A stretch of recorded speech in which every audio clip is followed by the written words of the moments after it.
طرح آونتکارت، خرید اقساطی ویژه شاغلین ارتش. طرح آونتکارت چیست؟ طرح آونتکارت یک کارت اعتباری ویژه برای شاغلین ارتش جمهوری اسلامی است. این کارت با هدف حمایت مالی از کارکنان ارتش طراحی شده و امکان خرید اقساطی انواع کالاها را از فروشگاه‌های طرف قرارداد ارتش فراهم می‌کند.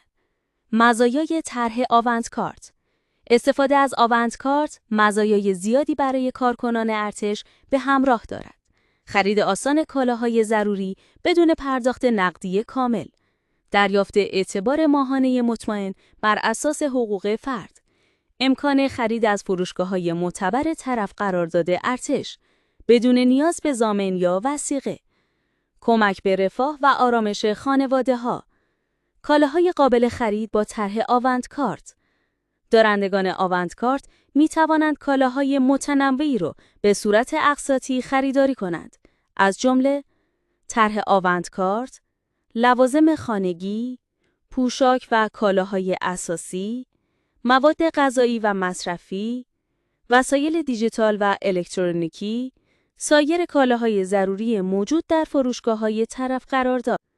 نحوه استفاده از آونتکارت. مراحل استفاده از آونتکارت بسیار ساده است.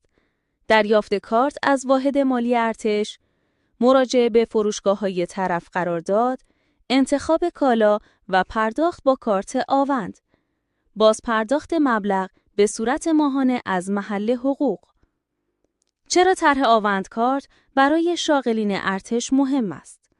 با توجه به افزایش هزینه‌های زندگی، بسیاری از خانواده‌ها در تامین کالاهای مورد نیاز دچار مشکل هستند. آونتکارت با فراهم کردن امکان خرید اقساطی فشار مالی را کمتر می‌کند و باعث بهبود کیفیت زندگی شاغلین ارتش و خانواده‌های آنها می‌شود. از کجا درخواست خرید اقساطی با آونتکارت دهم؟ اگر شما نیز از شاغلین محترم ارتش هستید و می‌خواهید با کمترین فشار مالی کالاهای ضروری خودتون رو خریداری کنید، طرح آونتکارت بهترین انتخاب برای شماست. همین حالا به وبسایت وام وب مراجعه کنید و کالای مورد نیاز خودتون رو به صورت اقساطی و با طرح آونتکارت تهیه نمایید.